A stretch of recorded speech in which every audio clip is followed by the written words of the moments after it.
Hey everybody, Doug at Jammin J Auto and Tire in St. Louis, Missouri. I want to talk to you about the Pentastar V6. What we have here today is a Chrysler Town Country. It doesn't really matter the year. They're putting this 3.6 V6 in a lot of these cars.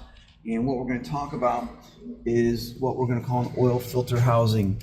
This cap right here, that actually is what unscrews and your oil filter goes inside of it. And what you're seeing is just a tip of it. There's actually a whole piece underneath here. Now this is a V6 engine. It's sitting in here sideways. There's 3 cylinders back here and 3 of them up front. So there's a V sitting here, and this little thing is going up underneath the V. And what it looks like underneath there is this. So once again, this is our cap where our oil filter goes. And then this is an oil cooler.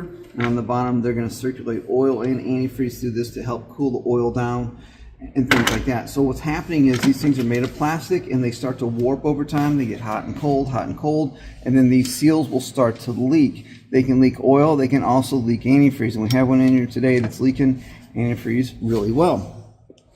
If you come around this side here, I'm going to grab the camera and I'm going to show you down into this V6. You can see way down in there.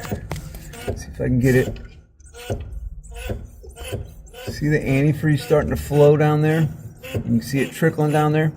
So what's happening is we have a leak down in this V of this V6.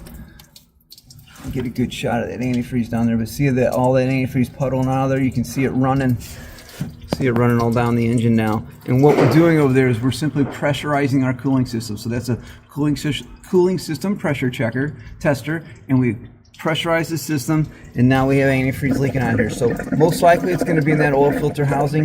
We have to take it all apart for sure to see. However, we replace these all the time. Customers will come in with an antifreeze leak, or they'll come in with oil. And it tends to be quite a messy oil. It's all over the place. And here's the thing about this. These oil filter housings, they'll actually start leaking and you won't know it. And it takes them a little bit of time to fill up that V between the valleys of the V6. And then when it starts leaking, it becomes quite the mess.